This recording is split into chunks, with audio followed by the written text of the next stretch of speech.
वो कहते हैं ना, वो दौर दूसरा था, ये दौर दूसरा है। सो वही है कि वो एक अलग था, ड्रीम, दुनिया, एक अलग ही लाइफ थी और ये एक अलग ही लाइफ है। और सच्ची बताऊँ तो मैं ये लाइफ बहुत ज़्यादा इंजॉय कर रही हूँ अपनी फैमिली, अपने पति, अपने बच्चे के साथ। और वो लाइफ मैं भूल गई हूँ अब एक ड्रीम था, बहुत कुछ मतलब पूरा भी किया है और कुछ पूरा नहीं भी हुआ। बट मुझे जो पूरा नहीं हुआ उसका बिल्कुल भी गम नहीं है, क्योंकि मुझे जो मिला है वो मुझे बहुत ज़्यादा अच्छा और बहुत ज़्यादा बेहतर मिला है। और जो मेरे साथ की जो मेरी फ्रेंड्स लोग हैं, या फिर मैं भोजपुरी की अच्छी से अच्छी हीरोइन का बता दूँ, वो लोग अभी चाहती हैं कि ये लाइफ मुझे जीना है। काफ़ी लोगों से मेरी जब बात होती है, मतलब मेरी फ्रेंड वगैरह से भी, तो वो लोग भी यही कहते हैं कि यार हमारी भी शादी जल्दी से हो जाए, हमें भी कोई अच्छा सा लड़का मिल जाए, हमारा भी इतना प्यारा प्यारा बेबी हो जाए। और मतलब एक, क्योंकि वो टाइम इंसान ना एक टाइम तक ही काम कर सकता है, उसके बाद उसको काम करने का बिल्कुल भी इच्छा नहीं करता है। जब मेरा चैनल हैक हुआ था तब मैं अपने मतलब उस समय मैं पीक पॉइंट पे थी, एक नई लड़कियों में सबसे, जो मतलब होता है ना, एक अच्छा नाम था मेरा उस समय। और काफ़ी लोग तारीफ़ करते थे कि हाँ मतलब न्यू लड़कियों में तुम बहुत अच्छा एक्टिंग भी करती हो, डांस वगैरह भी मेरा ठीक था, मतलब सारा कुछ उस समय मेरा अच्छा चल रहा था।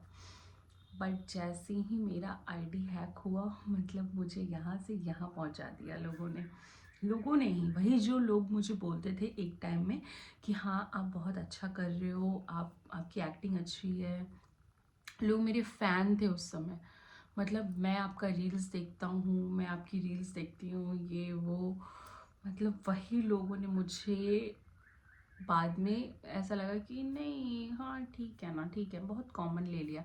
बट पहले एक जो था कि हाँ भाई, वो मैंने देखा है कि जब आपके पास फेम रहेगा, आपके पास सब कुछ रहेगा, आपके लोग इर्द गिर्द रहेंगे, बट जब आपके पास फेम नहीं रहेगा आपको कोई नहीं पूछने वाला।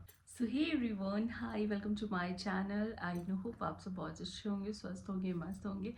सो आज मैं आप लोगों को अपनी लाइफ से रिलेटेड एक स्टोरी शेयर करने वाली हूँ, छोटी सी, जो कि मतलब जिस स्टोरी के बाद से मेरी लाइफ इतनी ज़्यादा चेंज हो गई कि मैं कहाँ से कहाँ। सो मैं आप लोगों से अपना एक स्टोरी शेयर करना चाहती हूँ। पहले बस मेरा जो जीमेल अकाउंट था वो हैक हो चुका था, मेरा इंस्टा हैक, मेरा जीमेल हैक, मेरा फेसबुक, मेरा यूट्यूब, मेरा सारा कुछ हैक हो गया था।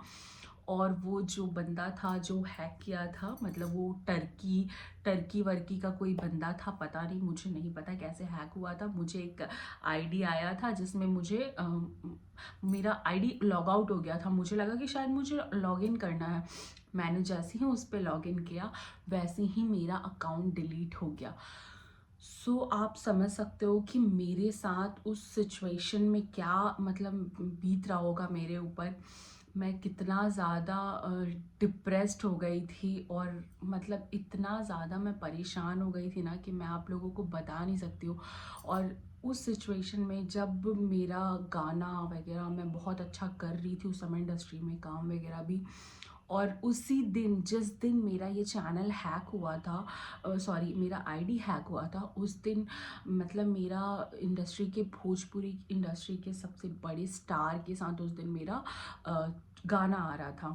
लाइक इतना बड़े स्टार, और मेरा मतलब इतने दिनों से जो मैं स्ट्रगल कर रही थी वो सॉन्ग मेरा आ रहा था, वो भी भोजपुरी के इतने बड़े स्टार के साथ, जो कि अब तो पता है वो लोग बहुत कॉमन हो गए हैं। उस समय में वो लोग एक स्टार थे, मतलब हमारे लिए।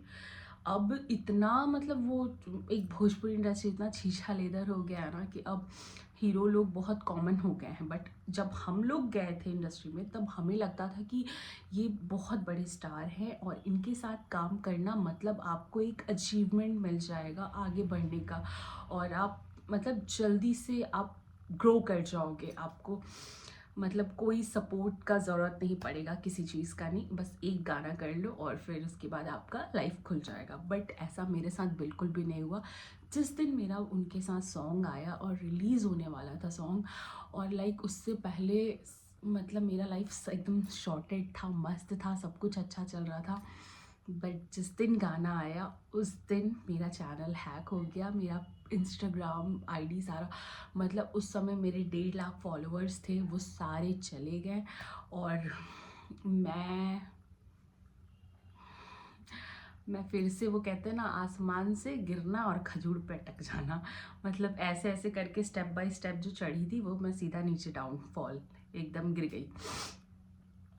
फिर उसके बाद जो मैं डीमोटिवेट हुई और काफ़ी लोगों ने मुझे और ज़्यादा डीमोटिवेट किया। लाइक मेरी जो अपनी, मतलब जो बेस्ट फ्रेंड जो बोलते हैं ना, जो बेस्ट फ्रेंड है, वो लोगों ने भी मेरे साथ, मतलब उस समय सब लोगों ने रंग दिखाया था कि, मतलब मैं आप लोगों से कैसे एक्सप्लेन करूँ, मुझे समझ नहीं आ रहा कि मैं उस समय जो फेस किया था मैंने ना, वो मैं एक्सप्लेन भी नहीं कर पा रही हूँ। फिर क्या हुआ था, फिर मेरा गाना आया, सारे, पहले तो मुझे किसी ने कुछ मतलब भेजा, मैंने बोला कि देखिए ऐसा ऐसा हो गया, आज ही मेरे साथ ऐसा हुआ है, मेरा चैनल चला गया वगैरह वगैरह। उसके बाद से ना, मतलब मैंने लोगों के रंग देख लिए। मतलब मेरे पास जो काम भर, मतलब ऐसे आते रह रहा था, वो सारा कुछ छट गया। मतलब आप सिर्फ, आपके पास जब तक फेम रहेगा आपको लोग पूछेंगे, आपके पास फेम नहीं रहेगा आपको कोई नहीं पूछने वाला। मेरा चैनल जैसे ही हटा, मतलब मेरा जैसे ही इंस्टा वगैरह सारा कुछ हट गया, अब पता है कि इसके पास तो अब कोई ऑप्शन है नहीं। सो सारे लोगों ने मुझसे मतलब एक दूरी बना ली कि अरे यार अब तो इसका कुछ, मतलब अब तो ये, उस समय सारी लड़कियां टॉप पे चल रही थी और मैं भी साथ में चल रही थी, और सब आगे चली गई और मैं डाउनफॉल। बट फिर भी मैंने उस समय भी अपना जो वो होता है, मतलब अपना हिम्मत नहीं हारा था मैंने। और मैंने सोचा था कोई बात नहीं, नहीं करेंगे इंडस्ट्री में काम, वैसे भी मुझे बहुत कुछ स्कोप नहीं दिख रहा था, लग नहीं रहा था कि मेरा आगे कुछ होगा। क्योंकि मैं टच वुड बता रही हूँ कि मुझे उतना स्ट्रगल नहीं करना था जो कि लड़कियाँ करती हैं, और मुझसे नहीं होता। मैंने पहले ही सोच रखा था कि नहीं, मुझे उतना, अगर मेरे नसीब में जितना मुझे मिलेगा मैं करूँगी, मुझे जो नहीं मिलेगा वो उसके लिए मैं भागूंगी नहीं कि नहीं मुझे चाहिए, मुझे चाहिए, मुझे चाहिए। क्योंकि मैंने देखा है बहुत लोगों को जो भागते हैं ना, वो भागते भागते आज बहुत लोग इस दुनिया में भी नहीं हैं। मैं क्या ही बोलूँ। इसलिए मैंने सोचा था कि मैं भागूंगी नहीं किसी चीज़ के पीछे। हाँ, अगर मुझे, मेरी किस्मत में होगा काम तो मुझे मिलेगा, मेरी किस्मत में नहीं होगा मुझे नहीं मिलेगा। बट कोई नहीं। फिर मैंने सोचा कि नहीं, अब मैं इंडस्ट्री छोड़ रही हूँ फाइनली, अब मुझे काम नहीं करना। और फिर उसके बाद मैंने सोचा कि नहीं, अब हम कुछ और करते हैं। फिर मैंने सोचा कि अब हम अपने घर चलते हैं, और घर पे भी काफ़ी लोग, मतलब ऐसा था कि नहीं, छोड़ दो छोड़ दो छोड़ दो इंडस्ट्री, कोई ज़रूरत नहीं है करने का, क्या ज़रूरत है तुमको, क्यों कर रही हो ये सब। फिर लास्ट में मम्मी इतना समझाई तो फिर हम बोले चलो कोई बात नहीं, अब रहने देते हैं, इंडस्ट्री छोड़ देते हैं। फिर शादी वादी का वैसा प्लानिंग व्लानिंग होने लगा घर में सारा कुछ।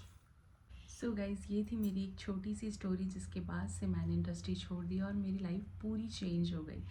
अगर आप लोगों को ये वीडियो अच्छा लगा होगा, प्लीज़ लाइक कर देना, चैनल को सब्सक्राइब कर देना और मुझे सपोर्ट करो, ताकि मैं वहाँ तो ना वहाँ तो ना सही, बट यहाँ सक्सेस ज़रूर कर लूँ।